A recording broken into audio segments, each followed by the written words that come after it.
Alrighty, I think I'm starting to get the hang of these videos. Not good at it yet, but I can see that you have to treat it like it's very interesting.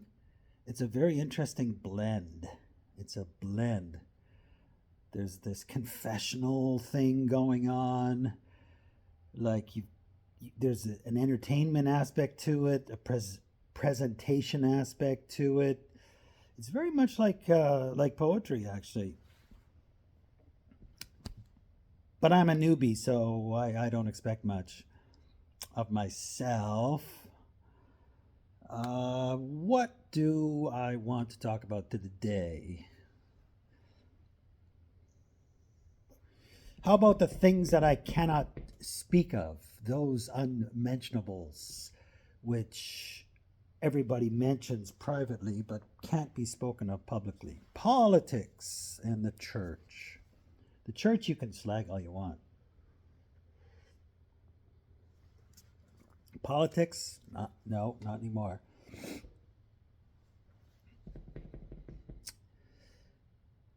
The church. The church. Good Lord above, what has happened to the Western church? I can't speak about the Eastern liturgical church because I don't know anything about it, except that what I've seen online, it seems to me to be as it's intellectual, it's top heavy. Uh, you know, yeah. Anyway, leaving that aside, the Western expression, good Lord above. The church, in my opinion, is the only hope for the West, which doesn't look good. Doesn't look like we have much hope at all, simply because it's, I don't know, as soon as my own personal experience, I stopped attending church a long time ago. And then recently, during that 2020 charade, that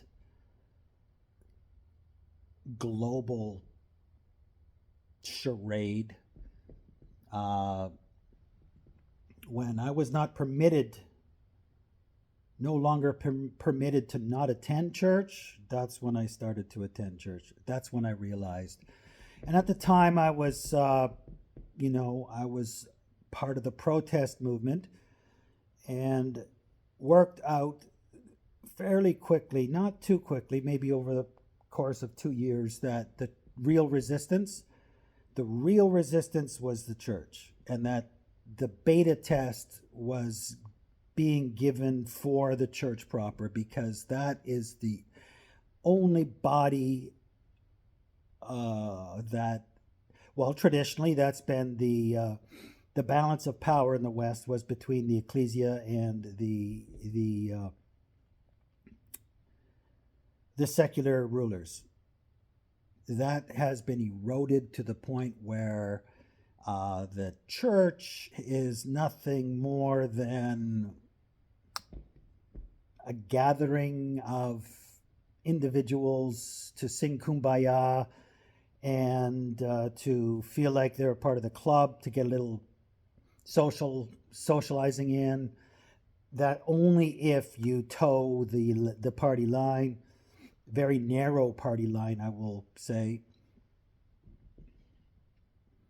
and you know, trying to bring other people in to this weak-willed, apolitical, uh, compromised body that is beholden to the government because they want their tax-free status so that they can continue to do what improves lives in certain ways and weakens lives, weakens the body politic.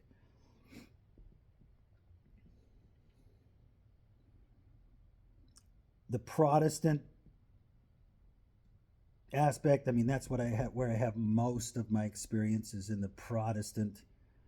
I'm raised Catholic, but the Protestants have bankrupted themselves, effeminized themselves, largely through their absurd eschatology.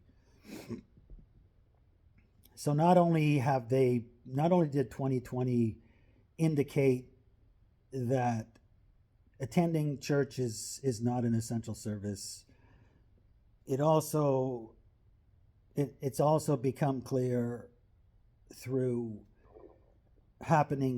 political happenings in the Middle East, that the church's eschatology is also bankrupt, compromised, and further blinds their members to correctly interpreting the Word of God and wielding it as both a source of consolation and a source of criticism. Take the matter of the Middle East. See, I can't speak about these things openly. Take that matter of the Middle East. How is it that the Protestant church believes that the end of the world is upon us and all the nations in the world will be unrighteously gathered against that small protagonist that wages war against an innocent population, trapped and unable to defend themselves? How is it that such a large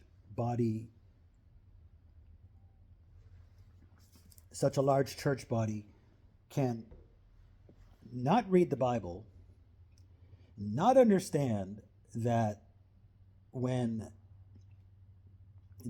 destruction of the judgment of God upon an unrighteous people who were in the past, not any longer, because that era ended with the incarnation of Jesus, the appearance of Jesus, and the church age began.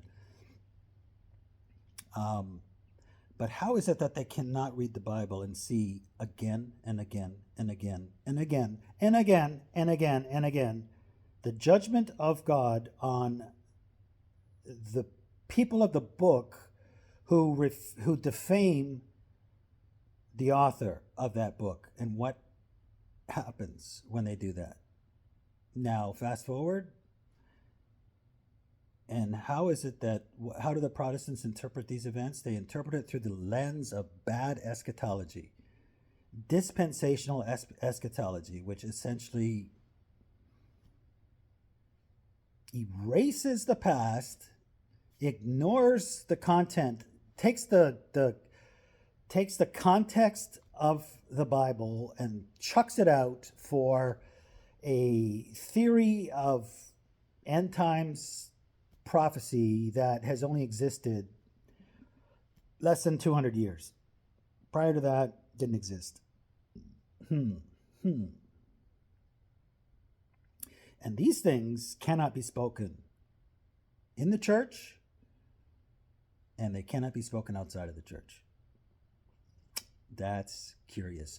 So again, this is alarming because the juggernaut of tyranny that is looking to steamroll the West into abject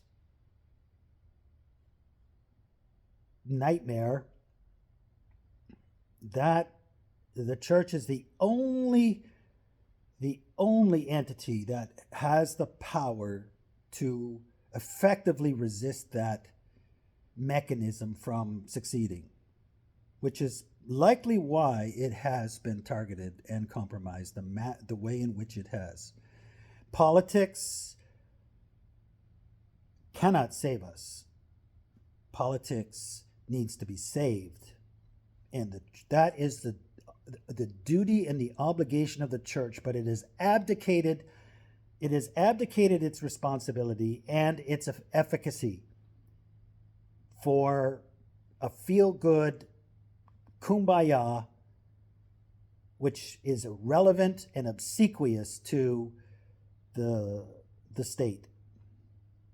And look at the church. I mean, it's ridiculous. Like the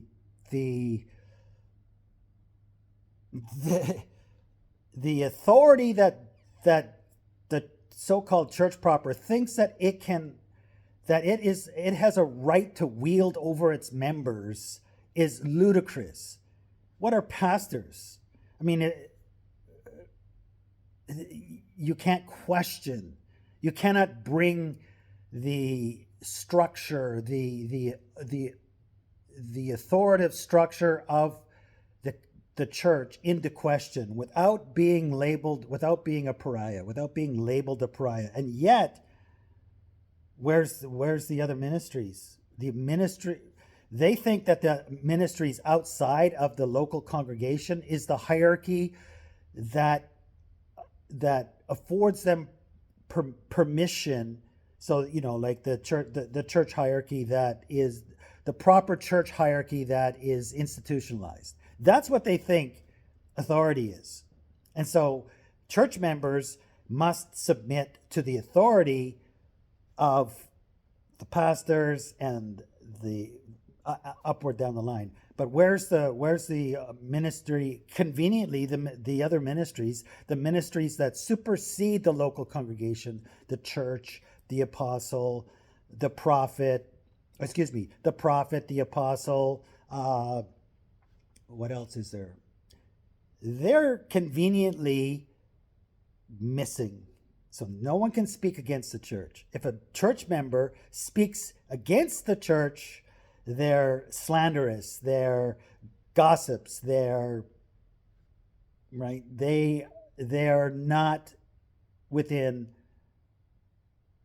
living within the spirit of the church. So they've essentially, not only have they muted a person's ability to correctly interpret politics, current affairs, they've muted the ability for the church to be held accountable to voices voices that would correct its wayward behavior. So it's insulated itself, effectively insulated itself against appropriate correction, such that they would kill the prophets, and if Jesus showed up again, they would conspire. The church, as it stands, would be found conspiring to crucify him once again because he was not within the power structure. John the Baptist was not within the power structure. All of the prophets, all of the apostles were not within the power structure. They were outside of the power structure. And yet, with that said, the only hope for us is not political protest from the woke right or the woke left. That kind of resistance, the powers that be understand and want. They desire it. They bait people to react and respond in those manners, in that manner. The church, they can't predict, and that's why they have targeted it, compromised it, weakened it, made it obsequious, compliant, and blind, basically mirroring the structure of the state. The church now mirrors the structure of the state, where confrontational voices are anathema and sent out into the wilderness to become a voice crying in the wilderness. And this is our state.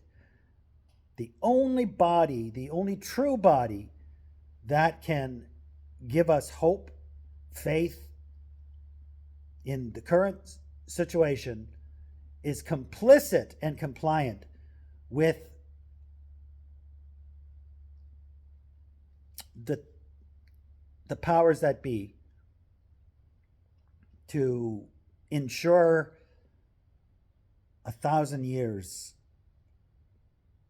of slavery, heartache and slavery. Enough said. I'm a love poet. These things really don't matter. They matter to me because it can end me. It can end all of us. But my task as a love poet is to focus on the love relationship as being the premier metaphor that God has given us to awaken us to himself, to awaken us to love, joy, peace, gentleness, meekness, self-control, patience, understanding, forbearance, forgiveness. Did I say that? I don't know. Okay. Peace. Did I say? I probably said that. That is where we find ourselves.